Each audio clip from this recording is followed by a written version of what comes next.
Hello YouTube family, कैसे हो? I hope आप सभी ठीक होंगे। तो आज हम करने वाले हैं सॉफ्ट मेकअप लुक, जो कि ग्राफिक आई मेकअप में आएगा और हमारा रेड कारपेट मेकअप लुक में आएगा। तो आज इस मेकअप लुक को करने के लिए सबसे पहले जो इसका आई मेकअप है ना, उसकी वीडियो मैंने पहले बनाकर डाल दी थी। तो अभी ओनली हम फेस जो बेस है उसे कैसे बनाते हैं, फेस का बेस है उसे नॉर्मल तरीके से और आसान तरीके से कम लेयर के साथ कैसे सेट करते हैं वो बता रही हूँ मैं।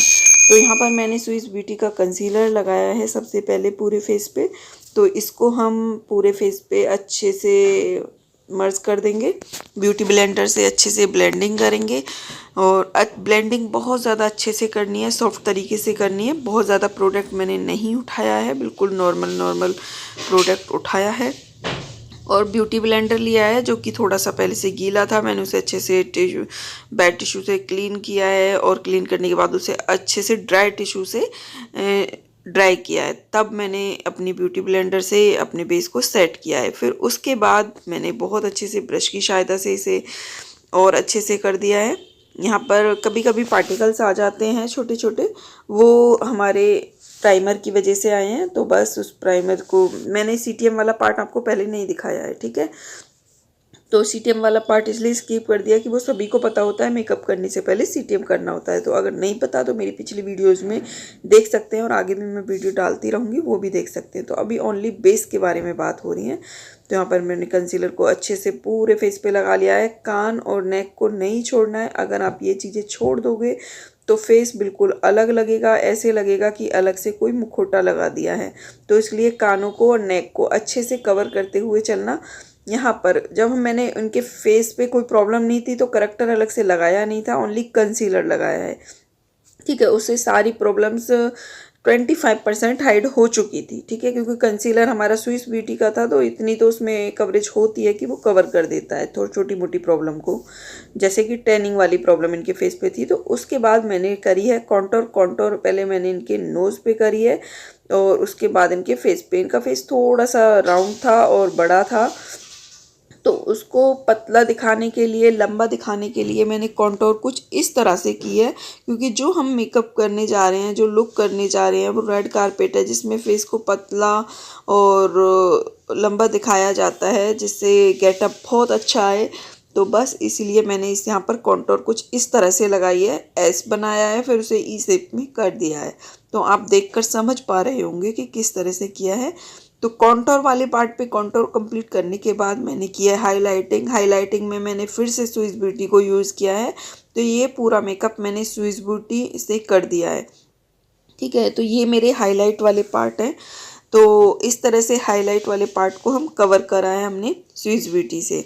तो आप भी इसी तरह से देख सकते हैं अच्छे से किस तरह से कवर किया है। अभी इनको हमने झिंगा लहू बना दिया है, ठीक है। तो अब बारी आती है इसको ब्लेंड करने की। अभी जो हम कॉन्टोर को ब्लेंड कर रहे हैं, तो उसी जगह पर ब्लेंड कर रहे हैं जिस जगह पर हमने कॉन्टोर लगाया है। तो जो नोज़ की कॉन्टोर है हमेशा नीचे की तरफ ब्लेंड होती है, और चिक्स वाली कॉन्टोर हमेशा ऊपर की तरफ ब्लेंड होती है, और जॉलाइन वाली भी हमारी ऊपर की और नीचे की दोनों की तरफ, मतलब जिस जगह पे लगाई हो वहीं पर फैला के ब्लेंड कर दी जाती है, ठीक है। तो कुछ इस तरह से मैंने इसको ब्लेंड कर दिया था।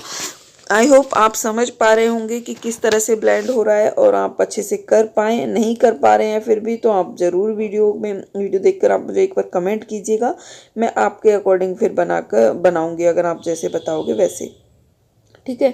तो बस इस तरह से हमने अपना कॉन्टोर को ब्लेंड कर लिया है।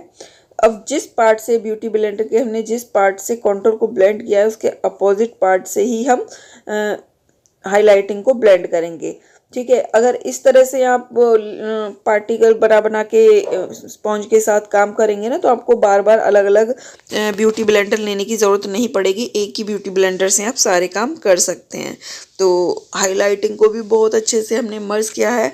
और एक चीज़ का प्रॉपर ध्यान रखें, जो ये हाईलाइट होती है ना, हाईलाइट जो ये ब्लेंडिंग पार्ट होता है, इसको जितने अच्छे से ब्लेंड करोगे उतना ही अच्छा आपका अच्छा और स्मूथ और शाइनी आपका बेस बनेगा। तो आपकी जो ब्लेंडिंग पावर है ना वो बहुत अच्छी होनी चाहिए। अच्छा ठीक है। और दूसरी चीज़, आपका जो ब्यूटी ब्लेंडर है वो बिल्कुल हल्के और सॉफ्ट हाथ से चलना चाहिए। अभी मेरा हाथ देखने में थोड़ा हार्ड लग रहा है, लेकिन मैं ब्यूटी ब्लेंडर को बिल्कुल सॉफ्ट पार्ट से चला रही हूँ, बिल्कुल सॉफ्ट हाथ से। अगर मैं ज़्यादा हार्ड हाथ से चलाऊँगी ना तो जो ब्यूटी ब्लेंडर है इसका एक पैच पड़ जाएगा हमारे बेस पे। तो इसलिए कोशिश करें बहुत ज़्यादा सॉफ्ट हाथ से लगे।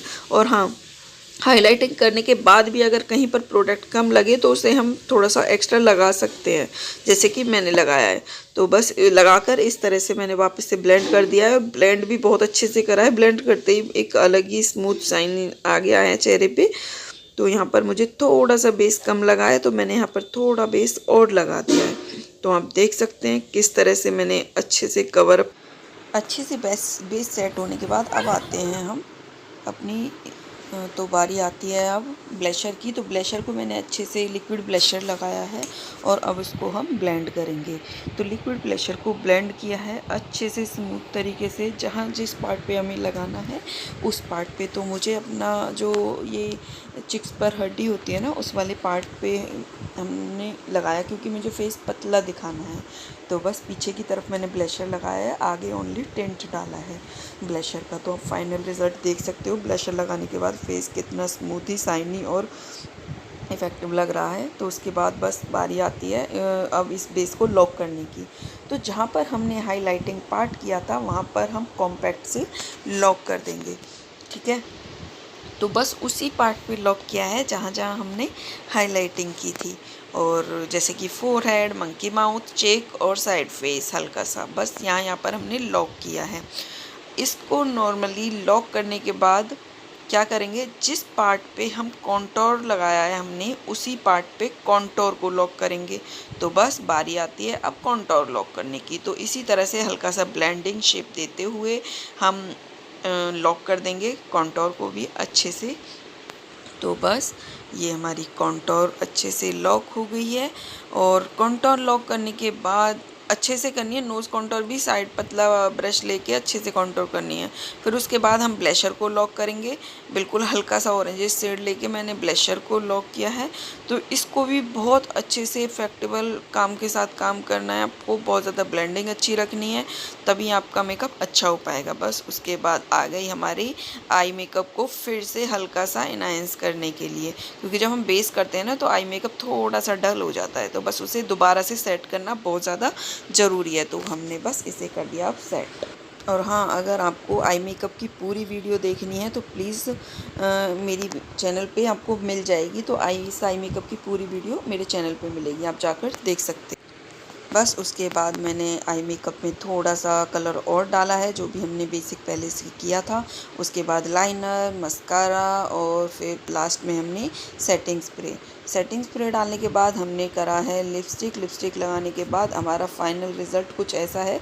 तो लास्ट वाला पार्ट मैंने आपको नहीं दिखाया है, आपको देखना है तो आप बैक वीडियो में देख सकते हैं।